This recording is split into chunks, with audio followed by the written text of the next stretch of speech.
मैं पिछले कई दिनों से मोक्ष मार्गोपयोगी जो ध्यान है, धर्म ध्यान, उसकी चर्चा आपके बीच में कर रहा हूँ। यह तो आचार्य उमा स्वामी जी ने भी माना है कि परे मोक्ष हेतु जो आखिरी के दो ध्यान हैं, धर्म ध्यान और शुक्ल ध्यान, ये दोनों भी ध्यान मोक्ष के कारण हैं। बात इतनी है कि शुक्ल ध्यान साक्षात मोक्ष का कारण हो सकता है, किंतु जो धर्म ध्यान है वो परंपरा से, अर्थात आगे चल कर के वह हमारे लिए मोक्ष का कारण बनता है। आज्ञा विचय धर्म ध्यान की जहाँ तक बात है, वहाँ पर 5 अस्तिकाय, 6 द्रव्य, 9 पदार्थ, 7 तत्वों का बार बार चिंतन करना, जिनेंद्र भगवान ने जैसा कहा है वैसा ही चिंतन करते रहना, यह भी तो एक आज्ञा विचय धर्म ध्यान ही है। इस धर्म ध्यान में आप चाहें तो पंच परमिष्टि का भी चिंतन कर सकते हैं, आत्मा का भी चिंतन कर सकते हैं। इतना ही नहीं, जो कुछ भी द्वादश सांग में बताया गया है उसे भी आप अपने चिंतन का विषय बना सकते हैं, बार बार उसका विचार कर सकते हैं। यह एक प्रकार से आज्ञा विचय धर्म ध्यान ही है। इसके लिए आचार्य देव ने कहा है, खास तौर से पंचम काल है, मति की दुर्बलता है। आज अध्यात्म विद्या के जानकार आचार्यों का विरह है, ज्ञेय की गहनता है, ज्ञान को आवरण करने वाले कर्म की तीव्रता है। हेतु और उदाहरण संभव ना होने से हमारे लिए जिनेंद्र उपदिष्ट तत्व का यथावत श्रद्धान करके उसका चिंतन करना ही ठीक है। इस जगत में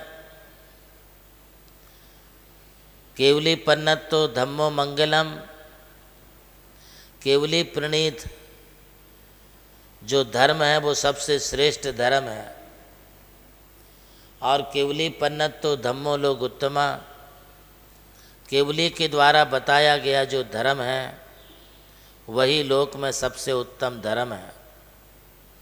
केवली पन्नतो धम्मो शरणम पवज्जामि, और केवली भगवान ने जो प्रतिपादित किया हुआ धर्म है वही धर्म इस जीव का संसार के जीवों को दुखों से निकाल सकता है, सच्ची शरण प्रदान कर सकता है। इसका चिंतन अपने लिए बार बार करते रहना है। ये आज्ञा विचय धर्म ध्यान हमारे लिए चतुर्थ गुणस्थान से प्रारंभ हो जाता है। चतुर्थ गुणस्थान में इस आज्ञा विचय धर्म ध्यान के लिए चिंतनात्मक रूप से भी करता है और अपनी क्रियाओं को भी जिनेंद्र भगवान की आज्ञा मान करके करता है। भले वो अभी अविरत सम्मुक्त अवस्था में है, किंतु इस अविरत सम्मुक्त अवस्था में भी आज्ञा विचय धर्म ध्यान का निषेध नहीं है। वहाँ तो सम्मुक्त ही मुख्य है, व्रत तो आगे के गुणस्थानों में पाए जाते हैं। जब पंचम गुणस्थान के लिए प्राप्त होता है तब पंचम गुणस्थान में इसे देश व्रत होते हैं, तब वो व्रतों को लेकर के भी अपना चिंतन कर सकता है। अहिंसाणु व्रत, सत्याणु व्रत, आचौर्याणु व्रत, ब्रह्मचर्याणु व्रत, परिग्रह परिमाण व्रत, इसके स्वरूप का भी चिंतन कर सकता, वो भी उसके लिए धर्म ध्यान ही है। व्रतों का पालन करना भी धर्म ध्यान है, अपनी क्रियाओं में निरत रहना भी धर्म ध्यान है, और उन क्रियाओं को बताए जाने वाले व्रतों के स्वरूप का चिंतन करना वो भी धर्म ध्यान है।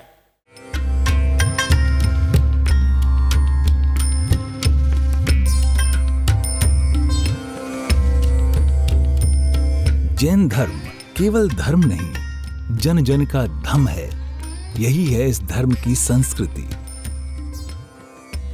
सन 2010 चातुर्मास के दौरान मांगी तुंगी और गजपंथा की तीर्थ यात्रा के बाद एक रात्रि गजपंथा की पहाड़ियों पर विश्राम करते समय आचार्य श्री देवनंदी जी महाराज को एक दिव्य स्वप्न प्राप्त हुआ।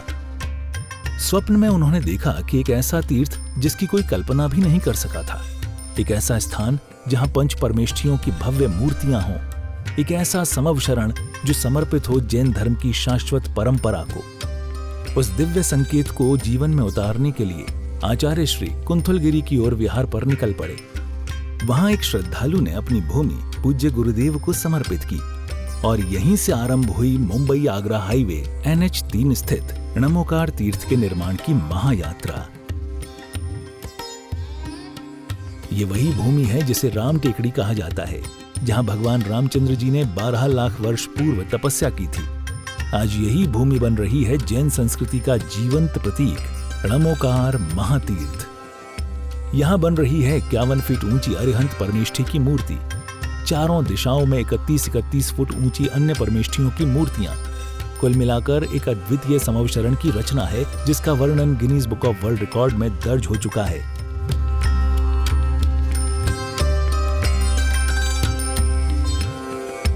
इस भव्य मंदिर जी में स्थापित किए जा रहे हैं 24 तीर्थंकरों के 24 मंदिर, पंचमेरु, नंदीश्वर द्वीप, नवदेवता और 64 रिद्धि मंदिर, सप्तऋषि मंदिर और गोमटेश्वर बाहुबली, संवेद शिखर जी की झलक और क्षेत्रपाल मंदिर। यहाँ पर अब तक 250 से अधिक कमरे निर्मित हो चुके हैं, जिनमें 75 साधु साध्वियों के लिए एवं यात्री निवास आधुनिक सुविधाओं से युक्त है। AC रूम, भोजनशाला, कैंटीन और विशाल गुरु मंदिर। णमोकार तीर्थ का भूमि पूजन 8 फरवरी 2014 को संपन्न किया गया था और आज लगभग 10 लाख स्क्वायर फीट से अधिक निर्माण पूर्ण हो चुका है और अब यह दिव्य तीर्थ अपने चरम आयोजन की ओर अग्रसर है। 2026 में जिन शासन के वरिष्ठतम आचार्य परम पूज्य साधना सम्राट गणाधिपति गणधराचार्य श्री कुंथु सागर जी महाराज के सानिध्य में एवं परम पूज्य प्रज्ञा श्रवण सारस्वताचार्य श्री देवनंदी जी महाराज की प्रेरणा एवं निर्देशन में 400 से अधिक साधुओं की उपस्थिति में आगामी 6 से 13 फरवरी 2026 में णमोकार तीर्थ का भव्याति भव्य अंतर्राष्ट्रीय पंच कल्याणक प्रतिष्ठा एवं महामस्तकाभिषेक महोत्सव का आयोजन होने जा रहा है। खुल रहा है पुण्य का द्वार, जो करेगा भव पार।